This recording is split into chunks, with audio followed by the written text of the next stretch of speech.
या देवी सर्वभूतेषु वागरूपेण संस्थिता नमस्तस्यै नमस्तस्यै नमस्तस्यै नमो नमः।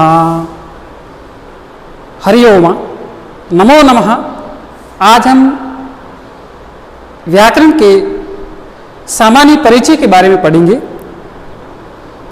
जिसमें संस्कृत शब्द का अर्थ और संस्कृत वर्णमाला, जिसमें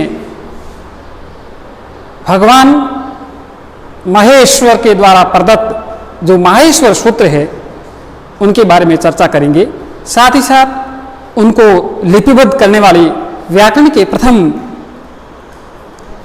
व्याकरणाचार्य पाणिनि जी के विषय में बात करेंगे। उन्होंने सर्वप्रथम व्याकरण की जो वर्णमाला माहेश्वर सूत्र जो संख्या में 14 है उनका वर्णन किया है। तो आइए हम शुरू करते हैं व्याकरण की वर्णमाला की। संस्कृत जो शब्द है, संस्कृत जो शब्द निष्पन्न हुआ है सम उपसर्ग पूर्वक क्री धातु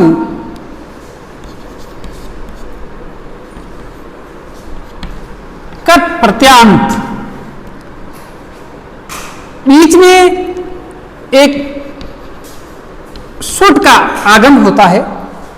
इन शब्दों से यानी इन वर्णों से मिलकर के संस्कृत शब्द निष्पन्न होता है, यानी संस्कृत शब्द बनता है, और जिसका अर्थ होता है परिशुद्ध, परिमार्जित, परिसंस्कारित भाषा।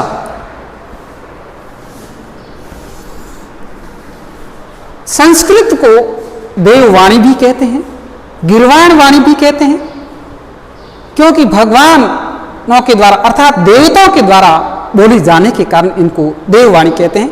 और साथ ही साथ ये भी कहा गया है कि संस्कृत एक इस प्रकार की भाषा है जो आज 5000 से चली आ रही है, वो आज भी उसी के रूप में विद्यमान है जैसे पूर्व में थी।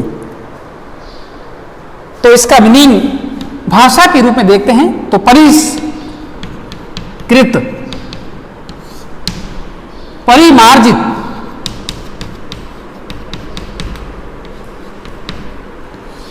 भाषा। ये वह संस्कृत का संक्षिप्त परिचय, संस्कृत शब्द कैसे बना। अब हम बात करेंगे माहेश्वर सूत्रों के विषय में। संख्या में 14 है जो निम्नलिखित है।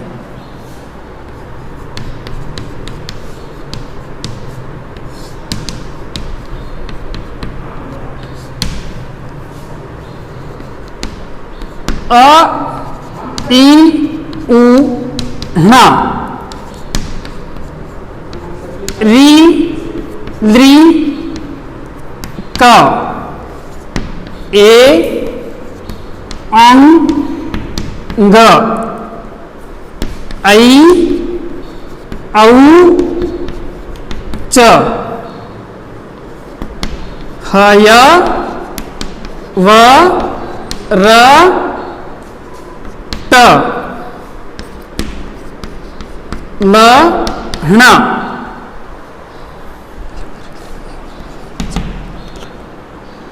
य म घ ण न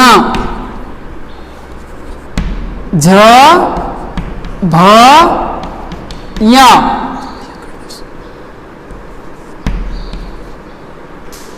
घ ढ ध श ज ब ग ड ड श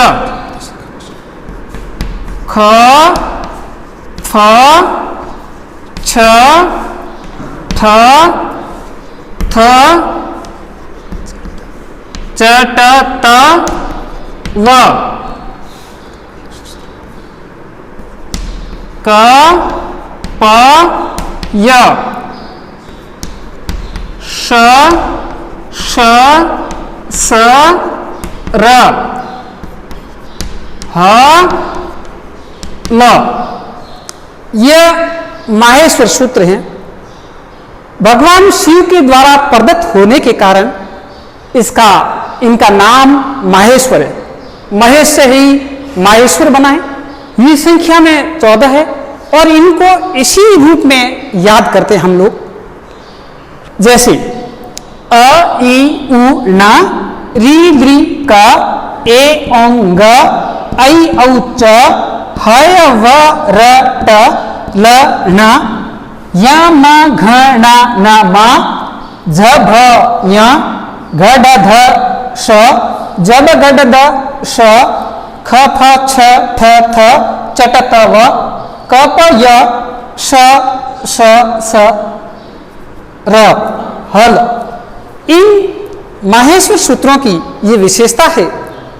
जैसे हम संधि में भी पढ़ते हैं और व्याकरण के प्रत्ययों में भी पढ़ते हैं। ये सूत्रबद्ध भाषा है। सारी भाषा यानी ये पूर्ण रूप से व्याकरण हमारी सूत्रों में निबद्ध है, लिपिबद्ध। अच्छा, अब इनकी जो ये माहेश्वर सूत्र हैं, इनकी सबसे जो विशेषता ये है कि अभी ये जो बाद में जो ये जितने भी लिखे हुए हैं, णा है, क है, ग है, च है, ट है, मा है, या है, श है, स, व, र, ल, ये लास्ट वाले हलंत है, लास्ट वाले हलंत है। और इन हलंत का प्रयोजन ये है कि जैसे हम लोग अ से रवाना अ से शुरू होते हैं और यदि च तक जाते हैं तो अ और च बन गया, ये एक प्रत्याहार बन गया है, अच प्रत्याहार बन गया है और अच प्रत्याहार के अंदर स्वर पूरे आ जाते हैं। अब स्वरों का स्वर संधि दूसरा हम कहते हैं अच संधि। तो अच यानी अ से लेकर च तक चलते हैं, अच आ जाते हैं। माहेश्वर सूत्र में मूल जो स्वर है वो 9 है, यानी अपन लास्ट वर्ण है इसको गिनते नहीं है। ये एक प्रत्याहार बनाने के लिए, एक संक्षिप्त और सूत्र बनाने के लिए काम आते हैं। तो अ ई 3 4 5 6 7 8 9 यानी माहेश्वर सूत्र के अनुसार स्वरों की संख्या है 9। अब अच में सारे स्वर सम्मिलित हो गए। उसके बाद में हम ह से रवाना होते हैं, यानी ह से स्टार्ट करते हैं और ल तक चलते हैं, तब हल हो जाता है, ह ल।